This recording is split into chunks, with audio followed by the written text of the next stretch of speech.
नमस्कार। आइए आज हम ग्रहों में शनि ग्रह के बारे में जानते हैं। क्यों कर्म फलदाता न्यायाधीश शनिदेव से लोग डरते हैं? क्यों ढैया व साढ़े साती में लोग त्राहिमाम कर देते हैं? आइए जानते हैं शनिदेव की पीड़ा का रहस्य। व्यक्ति को उसके शुभ और अशुभ कर्मों के हिसाब से ही फल प्रदान करते हैं शनिदेव। बिना कारण किसी को सजा नहीं देते हैं शनिदेव। अगर कर्म का फल देना है, अगर भोगदंड भोगना है तो दंडाधिकारी को उपस्थित ही होना पड़ता है। पीड़ा के माध्यम बने हुए शनिदेव को शनैश्चर भी कहते हैं। वैवर्त पुराण के अनुसार श्री कृष्ण ने स्वयं को शनिदेव ग्रहों में बताया था। शनिदेव के शरीर को इंद्र की नीलमणि कांति के समान बताया गया है। नीले रंग के हैं शनिदेव। शनिदेव की साढ़े साती और ढैया में निराश, हताश, दुखी लोगों को उनके कर्म फलदाता के पीड़ा को समझना पड़ेगा। जिस भी व्यक्ति की कुंडली में शनिदेव लग्नेश बनकर या पंचमेश बनकर आते हैं, वो उसे सजा ढैया और साढ़े साती में कम देते। शनिदेव जब गोचर से गुजरते हुए ढैया और साढ़े साती का निर्माण करते हैं, ऐसी स्थिति में वो जातक को शारीरिक, मानसिक, आर्थिक और स्वास्थ्य संबंधी समस्याएं अवश्य देते हैं। शनिदेव की पीड़ा का रहस्य यही है कि अगर हम इसको रिश्तों के हिसाब से समझें तो जब ढैया और साढ़े साती आता है तो शनिदेव ऐसे रिश्तों से मुखौटा उतार करके विवाद या किसी भी तरह की दुर्भावना पैदा करके उस रिश्ते से आपको अलग कर देते हैं।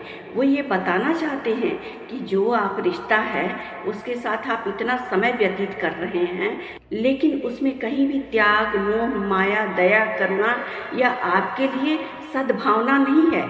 स्वार्थ पर टिके हुए रिश्तों को अलग हो जाना ही अच्छा है। ऐसे व्यर्थ के रिश्तों की सच्चाई दिखा करके शनिदेव आपको समझाते हैं कि सच्चा रिश्ता परमात्मा के साथ ही है।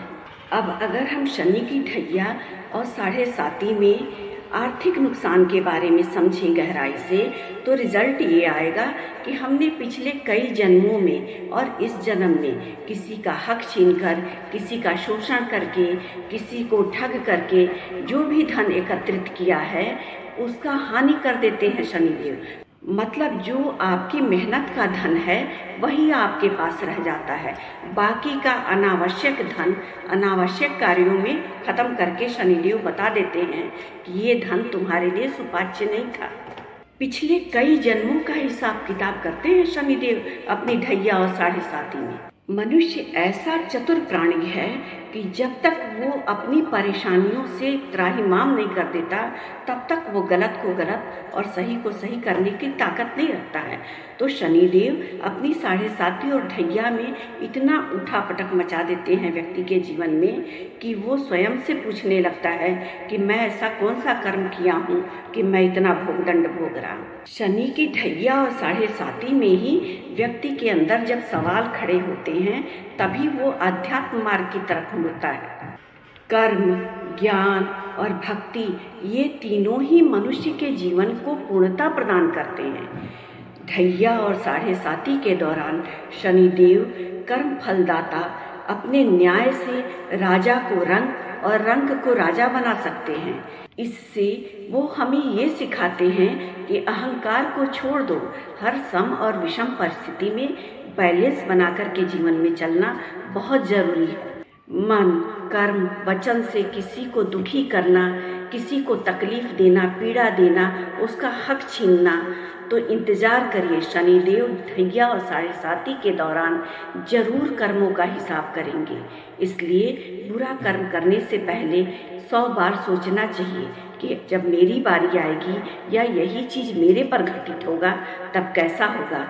क्योंकि न्याय के अधिकारी शनिदेव का न्याय कभी भी गलत नहीं हो सकता है। तो हमें किसी के साथ बुरा नहीं करना चाहिए, अच्छे कर्मों को करते रहें और अपने प्रारब्ध को काटते हुए मेहनत और परिश्रम से अपने जीवन में उन्नति और सफलता पाई जा सकती है। क्योंकि न्यायाधीश शनिदेव का न्याय कभी भी किसी भी जीव के लिए गलत नहीं हो सकता है। अच्छे कर्मों को करें, सत्कर्म को करें, शुभ सोचें और शुभ करें। शनिदेव कभी भी आपका बुरा नहीं करेंगे। धन्यवाद।